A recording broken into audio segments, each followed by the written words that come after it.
Picture a scene from 1969. A mother stands in a small shop, digging into her purse to buy sweets for her 4-year-old son. She asks if he wants a lollipop. He insists on ice cream. Right. She laughs, warning him he's going to make a sticky mess in the car. It is the definition of a mundane suburban family moment. Completely normal. Except the mother is Queen Elizabeth II, and the camera capturing this intimacy was part of a radical experiment to prove that the royals were, deep down, just like us. To the public, it was fascinating. But inside the palace, the reaction was far more complicated. Princess Anne reportedly viewed this exposure with utter disdain, calling the idea of letting the public behind the curtain a rotten idea. She got it. She understood instinctively what the PR consultants missed. Which was what? The moment you become too familiar, you cease to be special. And that tension between the desperate need for public affection and the danger of losing the royal mystique has never been more critical than it is right now. No, it really hasn't. I've spent my career analyzing the mechanics of this institution, and the latest data is alarming. Support has quietly collapsed from a staggering 86% to a bare 51%. That's a free fall. So as we see Prince William today, riding an electric scooter to appear relatable, we have to ask, is this the modernization that saves the monarchy, or is it the very thing that turns them into just another celebrity family, stripping away the only magic they have left? That's the billion-dollar question, isn't it? The mission for this deep dive is clear. We are charting the erosion of this ancient institution's legitimacy in the face of modern demands for radical transparency. Radical transparency. They're not built for that. We are going deep into the financial secrecy, the legal exemptions, and the generational data that explains why, for many young people, the crown has gone from being a symbol of national unity to an anachronism. We're going to look at the tightrope walk Prince William is attempting and analyze whether trying to appear normal simply highlights the absurdity of their exceptional privilege. And that opening anecdote, it perfectly frames the impossible challenge facing King Charles III and Prince William. It really does. They are navigating a genuine crisis of mystique, fueled by a simultaneous, and I'd argue far more dangerous, crisis of institutional legitimacy. So it's two separate crises happening at once. Exactly. And when public support drops from 86% to 51%, which is the lowest level recorded in decades, you aren't just looking at declining popularity. You're watching the core social contract erode in real time. So this decline in what you call collective awe, it's a symptom of something bigger. It's a microcosm for the broader crisis of traditional authority across all Western democracies, where, foundational pillars are now expected to demonstrate transparency and accountability, not simply demand deference. Okay, let's unpack this institutional erosion, because the most potent examples of betrayal are wrapped up in the wall of secrecy they maintain, especially around money and accountability. This is what breaks the contract with the public. It is. I was struck by the story of Arthur Penhaligon, a retired council worker from an old industrial town. His experience truly crystallized this feeling of institutional betrayal, showing the emotional weight behind that 51% number. Arthur's experience resonates because for decades, his loyalty, that quiet, stoic adherence to tradition and tax payments, was based on the subconscious belief that the institution, whether Westminster or Buckingham Palace, was upholding its end of a reciprocal, dignified deal. He believed in the system. He believed that the enormous privilege afforded to the monarchy was justified by the unique service they provided to the nation. And what broke that belief? He described sitting in a community hall, hearing about the massive public funds, millions upon millions earmarked for refurbishing Buckingham Palace. This news hit him at the exact moment he learned his local public library was closing due to deep budget cuts. Oh, that's a powerful contrast. It wasn't about being anti-monarchy. He was simply exhausted by the hypocrisy. Exactly. He wasn't advocating for a republic, but for basic fairness. He felt like the monarchy wasn't serving by leading anymore, but rather, in his words, just holding on to what they have. Just holding on to what they have. That is a brutal assessment. That shift in perception is everything. When people view the institution's silence and opacity, particularly regarding wealth, not as dignified reserve, but as a structural cover-up, legitimacy collapses instantly. And in an era that demands radical transparency, the classic royal approach of never complain, never explain. It's becoming toxic. And this opaqueness, crucially, isn't accidental. It's structurally engineered through legal and governmental mechanisms. That's where we need to dive into the legal mechanics. I found it astonishing how fiercely the monarchy enforces this financial secrecy, and perhaps more importantly, how much the sitting government has historically supported and protected it. Well, the foundation of the problem is controlled access. The monarchy is explicitly exempt from the Freedom of Information Act, the FII, which immediately shields them from public scrutiny that every other major public body, from hospitals to government ministries, is legally obligated to face. But the secrecy goes far beyond simple exemption. It involves active interference in the legislative process itself. It does, and this active interference is demonstrated by the systemic abuse of the Crown consent procedure. I found this detail particularly shocking. This wasn't some minor bureaucratic footnote. Not at all. It was a fundamental corruption of the legislative process designed to serve private interests. So explain Crown consent. What is it supposed to be? Technically, it's designed to ensure the monarch is aware of any proposed law that might affect the royal prerogative or her private property. However, official papers revealed that Queen Elizabeth II and her advisors repeatedly abused this mechanism to secretly vet and alter British laws. And the most salient example of this abuse? The 1973 successful bid to conceal her embarrassing private wealth. Her embarrassing wealth. That's right. The mechanism allowed her legal team to essentially pre-vet a proposed bill, the company's bill, which would have required companies to disclose information about their shareholders. Which is standard practice in most places. Of course. But because the Queen held significant private investments, often in potentially sensitive or ethically questionable sectors, they saw this as a threat to her image. Her lawyers, leveraging Crown consent, pressured the government to secretly insert clauses that protected her from having to disclose her private holdings. So this revealed that the institution wasn't just passive about secrecy. No, it was actively shaping the legal framework of the entire country to protect its own financial interests. And the government fights tooth and nail, spending huge amounts of taxpayer money to preserve that secrecy even when the content they are protecting seems relatively benign. The Black Spider memos are the textbook case. Prince Charles's letters. Yes, his letters lobbying senior government ministers on everything from badger culling to herbal medicines. The Guardian fought for nearly a decade to have them released. A decade? And how much did that cost? The government spent over £400,000 in legal fees in a failed attempt to keep those letters secret. £400,000 of public money. And the fact that the state was willing to commit such enormous public expense to prevent the disclosure of correspondence that ultimately proved to be largely harmless, albeit revealing, sends a clear signal. What's the signal? That the alliance between the Crown and the state prioritizes institutional opacity above all else. Let's shift focus now to public funding, because the way the royals are funded also seems engineered for maximum obfuscation. It is. In 2011, when the sovereign grant replaced the old civil list, it was presented as modernization. But it sounds like it was a financial coup designed to eliminate democratic oversight. It was absolutely ingenious in its structure. Under the old civil list, Parliament had the ability to debate publicly on an annual basis exactly how much taxpayer money the unelected monarch should receive. Which I imagine got messy. It was messy, political, and exposed the royals to critical debate. The sovereign grant fixed that problem for them. How did it achieve that fix? Well, the new system tied public funding directly to a proportion of the profits generated by the Crown estate. A vast portfolio of land and property, technically owned by the sovereign, but managed by the government. Right, the profits that were surrendered to the Treasury way back in 1760. Exactly.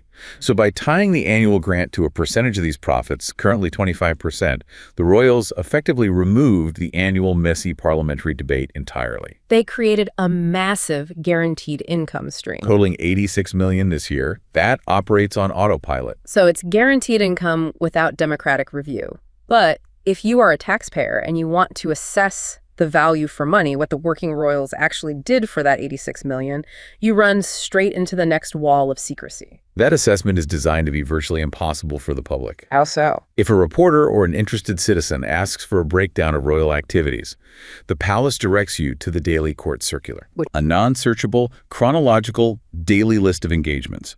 Analyzing it requires immense dedication.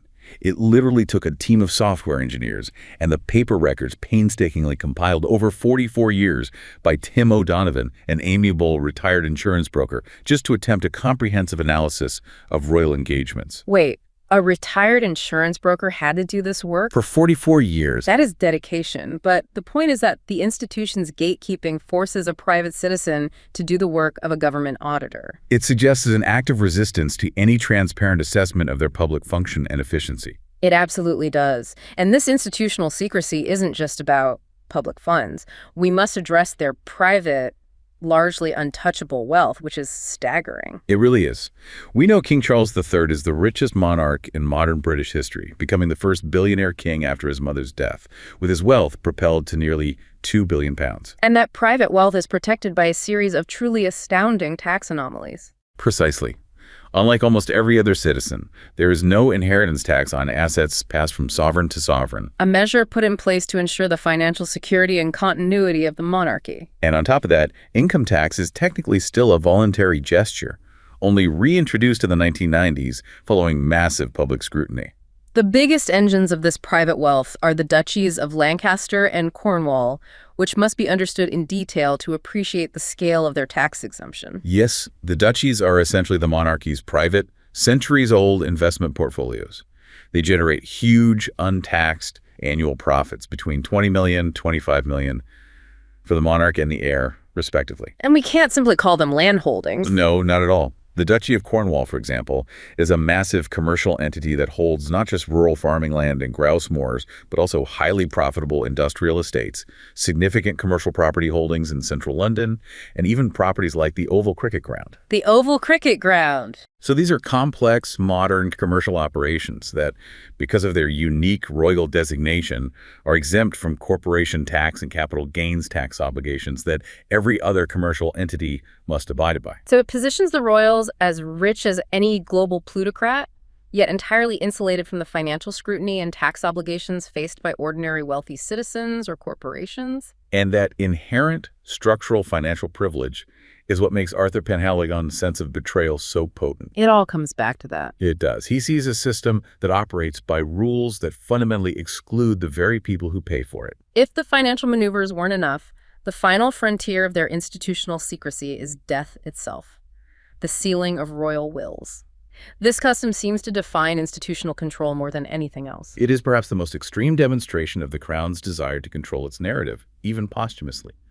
Unlike every other British citizen, whose wills become public documents for probate, royal wills are sealed by judicial decree, preventing any public disclosure of assets, beneficiaries, or personal details. And we know this custom dates back over a century, specifically to hide a scandal. Yes, to a cover-up in 1911, hiding a royal sex scandal involving Prince Francis of Teck, who had bequeathed jewels to his mistress. Right. The idea was that the dignity of the family required perpetual secrecy. It seems surreal that an attempt to conceal a single embarrassing affair over a century ago established a blanket rule of perpetual secrecy that dictates how the modern courts must operate. And this secrecy is only deepened, demonstrating the institution's relentless push for control. Following Prince Philip's death in 2021, the president of the family court ruled that the wills of all senior royals must be sealed for a minimum of 90 years. 90 years. That is nearly 5 times the normal level of secrecy applied to sensitive government papers, which usually have a 20-year or 50-year embargo. It's an extraordinary length of time, specifically designed to protect the institutional narrative. Meaning Catherine, the Princess of Wales's will, if she lives a long life, could be sealed until the year 2171. 2171. And even then, the disclosure would only happen with the Windsor's permission. This extreme judicial control, which the courts justified partly on the need to preserve the dignity of the Queen and her family's privacy, sends an unmistakable message. Which is? The institution's self-preservation and dignity outweigh the principle of open justice.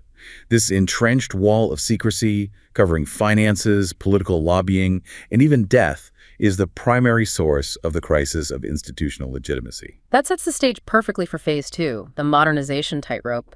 If that traditional wall of silence is failing, the only survival strategy seems to be radical relatability. Right. The Crown needs oxygen, and they are seeking it through the rebranding efforts led by Prince William. William is facing the historical peak of this crisis. He knows that his father's approach to modernization, trimming staff, reducing pageantry, focusing on sustainability, was procedural, but not personal enough to win over a skeptical generation. It wasn't. William is taking a much more personal approach centered on appearing genuinely accessible and normal. This focus on change is on my agenda is his key messaging. He seems to be consciously framing his future reign around a continuous questioning of tradition. He's openly stated that he doesn't fear change and enjoys asking, are we still doing and having the most impact we could be having? It's about securing the line, ensuring his son, George, is proud of the job he eventually inherits. And the examples of this push for modernity are highly curated for maximum relatability. Oh, absolutely. There's the low-key move of riding an electric scooter at Windsor Castle to attend meetings on time, apparently because he is always late, a very human admission. Right. Then he appears on Eugene Levy's travel series, The Reluctant Traveler, positioning himself as accessible. And most recently, he spoke candidly about family stress and challenges, noting that 2024 had been the hardest year of his life, specifically referencing the cancer diagnoses of his wife and father. It is a strategic effort to shatter the conventional royal mold and signal emotional accessibility. But this attempt at emotional accessibility immediately bumps up against accusations of performance, especially when they touch on highly sensitive public health issues like mental illness or grief. This is where the modernization strategy becomes deeply precarious. The video where William was shown tearing up. Yes, well, speaking to Ryan Mannings, who lost her husband to suicide. That is the defining example of this tightrope walk. The public appreciated the empathy, but the context invites immediate cynicism. What was the context that drew such sharp criticism? The video was meticulously released to coincide with World Mental Health Day, and critics immediately noted the level of production. It was reportedly shot with a 3-camera setup. 3 cameras. This level of staging, critics argued, makes the expression of genuine emotion questionable. It's hard to reconcile raw, spontaneous grief with a highly polished 3-camera shoot designed for maximum emotional impact on social media. I was surprised by the severity of the critique, which framed the move as ruthlessly exploitative and a PR stunt designed to build his image. Specifically, they accused him of using this emotional display to position himself as the stoic foil to Harry. Ah, the sibling rivalry narrative. That critique lands hard because of the competitive celebrity dynamic between the brothers. William had met Mrs. Mannings previously. So this wasn't the first time he'd heard her story. Exactly. The fact that the highly visible, tearful moment was captured and released in a controlled manner suggested that the priority was image-making. Rather than sincere, private empathy, it becomes an authenticity problem. But let me offer a balancing thought here, because isn't there a risk that by demanding total spontaneity, we set an impossible standard for public figures? That's a valid and necessary question. If William uses his massive platform to advocate for mental health and raise awareness, even if it's produced, isn't that a net positive regardless of the camera setup? The issue is complex. He has to lead, but he can't simply be a private citizen. And that's the trap. The institution is trapped. If they are silent and stoic, they are accused of being heartless and aloof, a la 1997. Right, after Diana's death. But if they use the tools of modern media like multiple cameras and strategic release dates to show empathy, they are accused of being manipulative and performative. The public demands both vulnerability and perfection simultaneously, which is unsustainable. And that unsustainable contradiction is perfectly captured in the anecdote of Sarah, the sociology graduate volunteering at a South London food bank. Sarah's observation is deeply penetrating because she represents the structural critiques often associated with younger audiences. William shows up in a terrifyingly normal open-collar shirt. Terrifyingly normal. I love that phrasing. He's asking all the right questions about poverty and the housing crisis. He appears genuinely likable and engaged, performing the normal guy role flawlessly. But the performance, as Sarah observed, is immediately punctured by the reality of his exceptionalism. Exactly. The photo op ends the moment he steps into his reinforced, customized Range Rover, escorted by a security detail whose annual operational cost exceeds the food bank's entire operating budget. That's a staggering fact. For Sarah, this wasn't just a physical distance. It was a devastating exposure of the wealth gap. So for a generation attuned to structural critique, which you could call woke culture, that inherited privilege is the central, unforgivable issue. And the modernization strategy, by trying to be relatable, actually invites a direct comparison that only emphasizes the extraordinary wealth gap, making the privilege feel more insulting, not less. It is the ultimate paradox of normalization. It is. William is trying to align the monarchy with contemporary values: connection, empathy, and accessibility. But the very system he represents, where the highest position is decided solely by birthright, regardless of merit, remains fundamentally out of sync with a multicultural democracy. Especially for Gen Z, which views inherited power as a systemic failure. And there's the secondary risk, alienating the traditional base. If he strips away too much of the mystique, the system loses its unique selling proposition. The core tension. That's it. William's promise of change is framed carefully not as a criticism of King Charles, but as a necessary adaptation. Yet, if modernization results in a monarchy that lacks all the glamour, the pomp, the tradition, the gilded carriages, the ardent, older royalists might turn around and ask, now what is the point? The monarchy must constantly appear updated, like a new operating system. Yet the core, fundamental mechanism of succession by birthright never changes. And that lack of fundamental change risks diluting the unique historical appeal that keeps the institution special in the first place, turning it into an expensive, lightly edited version of a celebrity family. Which brings us perfectly to the profound societal consequences of these converging factors, the generational and societal divide that is fracturing public opinion. Right. If the institution is structurally secretive and the modernization efforts are seen as merely performative, it's no surprise that support is collapsing among the youth. Let's look at the data again, because it reveals a profound generational shift that should be alarming to the palace. Overall support has fallen to 51%. That's a near tie. And when you break it down by age, the crisis is immediate. We see a chasm. 59% of people aged 1634 now favor an elected head of state, while 82% of the over 65 still back the crown. That is a huge divide. Furthermore, the sentiment among the youth isn't just apathy. Almost a third of young adults express active embarrassment by the monarchy, and Gen Z's net approval rating for the institution stands at a staggering -36. -36. This is not passive indifference, it is systemic rejection. It is. And to understand this rejection, we have to move beyond politics and look at sociology, specifically this shift from collective reverence to atomized scrutiny.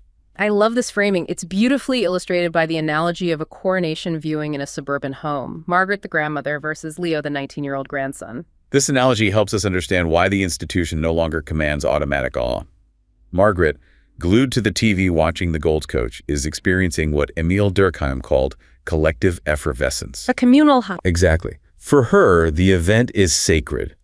It's a moment where she feels connected to a unified, eternal British soul, a communal high point that reaffirms societal bonds and traditional order. The monarchy is functional, precisely because it is above debate. But Leo, sitting right next to her on the sofa scrolling TikTok, is living in what Christopher Lasch termed the culture of narcissism. He is hyper-individualized. He's not viewing the king through a lens of inherited sacred duty. He's viewing a celebrity subject to a performance review. And because he's operating in this atomized, hyper-individualistic culture, his response is instantaneous and critical. Completely. He sees a tweet mocking the cost of the jewels, shares a meme about a grumpy old man in a costume, and judges the monarchy based on its latest viral moment, not its historical permanence. He demands individual relatability and accountability. If the king doesn't align with his highly specific moral and aesthetic standards, he's dismissed. So the shared national experience, the sense of collective awe, is shattered. And the collapse of these shared social norms and bonds, the rejection of automatic deference, is what sociologists call anomie. The monarchy has moved from a sacred institution to a disposable celebrity brand. And this celebrity status is the crux of the challenge. Graham Smith, the CEO of the Republic Anti-Monarchy Pressure Group, argues that the monarchy is simply an absurdity devoid of genuine legitimacy. He says the royals are just a bunch of pretty ordinary people placed in privileged positions. And he explicitly equates their popularity to that of the Kardashians or David Beckham. Yes. That comparison is deeply challenging because if the monarchy is merely a celebrity brand relying entirely on media narrative, then the historical justification for the state funding them with massive untaxed wealth disappears entirely. It evaporates. Why should taxpayers fund an expensive reality show? Exactly. The monarchy's survival depends entirely on the oxygen of public support. And when that support is contingent on individual performance, rather than automatic collective belief in a sacred institution, the system becomes profoundly fragile and reactive. And the institution learned this lesson the hardest way possible during the death of Diana in 1997. The public condemnation during that week was seismic. The monarchy initially reacted in the traditional way. They hid at Balmoral, maintaining stiff upper lip and protocol. Appearing heartless in the face of national grief that required outward empathy. That event was a profound, near-fatal lesson in the rapid erosion of public support. The subsequent condemnation taught them never to hide behind a news story again. It revealed that when the institution appears heartless or out of touch, public support can evaporate almost instantly, threatening the entire structure. Their survival instinct, which is as sharp as any political party, forces them to bend just enough to stay upright. But as we discussed, bending too much means losing the magic, and losing too little means losing the youth. It seems like the only short-term way to manage this crisis of mystique and generational rejection is through aggressive marketing and commercialization. If they are now perceived as a celebrity brand, then they must be consumed like one. Which leads us to phase 4, consuming royalty, the commercial lifeline that keeps the crown visible, and, crucially, appealing to the skeptical younger audience. This is a remarkable study of cultural adaptation. A specialized media content analysis was conducted around the time of King Charles III's coronation, specifically targeting young adults aged 20 to 25. And the core revelation was what? That brands are actively repackaging royalty as a purchasable lifestyle, rather than an entrenched, untouchable class system. So the distance is being deliberately collapsed by commercial entities? Precisely. The late Queen was a meticulous, highly crafted personal brand, but the focus now seems to be less on Charles the man and more on the general concept of royalty. Brands are doing the work of normalization for the crown. And the research identified 4 core promotional narratives used by brands to connect with this younger, often skeptical demographic. Yes, all focused on reducing the distance between the sovereign and the consumer. Let's start with the first one, King for a Day, pitching royalty as attainable excellence. This narrative centers on the idea of trustworthiness and aspiration. The implied message is that anyone can experience a taste of royalty, even if only briefly, and brands are the mechanism for achieving that aspiration. We see this with upscale brands like the Ivy, which offered an experience fit for a king. But crucially, we see it in affordable retail too. The premixed cocktail brand Neo advertised the dry martini, the king's favorite cocktail, as fit for a king, fit for you. It suggests that the rigid social class system is porous. You can buy your way into the royal lifestyle for the evening, undermining the exclusive nature of the crown. The second narrative, Commemoration, is about guiding the public on how to celebrate correctly, almost acknowledging that the public needs help understanding the historical significance. This focuses on making the occasion manageable, inclusive, and appropriately consumer-driven. Brands like Waitrose encouraged audiences to throw a right royal party with their royally delicious limited edition range. But what was interesting was the pragmatic acknowledgement of youth boredom. Yes, Aldi, for example, suggested coronation crafts intended to keep the kids busy this long weekend. It's an admission that the ceremony itself is insufficient to hold the attention of modern families. The third narrative, a royal takeover, is where brands temporarily set aside their own established identity to wholeheartedly embrace the monarchy's iconography. This is perhaps the most explicit form of normalization. Royal iconography is literally placed on everyday consumer goods. Transport for London modified its iconic tube roundel symbol, adding a golden crown to commemorate the King and Queen Camilla. And in the food sector, We saw this in special editions, like Marks & Spencer introducing a special edition of their iconic Colin the Caterpillar cake, decked out with a chocolate crown and jewels. by placing royal symbols on common, purchasable goods, the monarchy becomes integrated into the consumer landscape, making it familiar, but perhaps less special. And finally, the fourth narrative, Air Hilarious, is the most telling regarding the monarchy's transformation into a celebrity brand. Brands using light humor and placing themselves on equal footing with the king. This narrative uses humor to acknowledge the coronation without seeming overly deferential or overly promotional. The tone is light and irreverent, recognizing that the audience, especially the younger one, is skeptical of blatant deference. And the most powerful example was Burger King. Oh yes. They temporarily changed their prominent Leicester Square signage to just King and offered a limited edition paper crown with a caption, "Think our crown looks better than the real one." To be honest, that is an astonishing statement of cultural positioning. The fast food crown is arguably better than the real one. It puts the consumer and the brand on equal footing with the sovereign, implying the crown is simply a prop. How does the monarchy react to being openly mocked by major commercial partners? They are forced to tolerate it because the alternative is being ignored. This narrative reduces the distance drastically. Other examples were slightly milder, like the UK train network National Rail announcing customers can get a King Charles III off rail travel with Railcard. The humor is mild, but the underlying message is clear. The royals are fair game for lighthearted ribbing, just like any other celebrity or public figure whose image is for sale. What's fascinating is this duality. Brands rely on the monarchy's historical gravitas to sell products, but in doing so, they reduce the institutional distance that created the mystique in the first place. They are essential for visibility, but poisonous for long-term reference. It's the ultimate paradox of survival. It is. The study confirms that the focus is now on the institution and the general lifestyle, rather than the sovereign as an individual who commands divine right. This normalization, this reduction of distance, is necessary to appeal to younger, skeptical audiences and ensure profitability, but it inherently chips away at the magic Princess Anne warned about back in 1969. Every successful commercial venture moves the monarchy closer to being a celebrity family. And further away from being a sacred institution. The story of the British monarchy is undeniably one of incredible resilience and cultural adaptability. Throughout history, it has always been just enough to survive, avoiding being swept away by republicanism or revolution. That resilience is crucial, but the current challenge is fundamentally different from past crises. It's fueled by radical transparency demands and the collapse of deference among the youth. So this challenge requires them to address foundational issues, the structural privileges, not just image issues. Exactly, like tax exemption, financial opacity, and a lack of accountability inherent in the system. These are the stones that Arthur Penhaligon trips over, no matter how likable Prince William is on his electric scooter. The crisis of mystique is intertwined with the crisis of institutional legitimacy.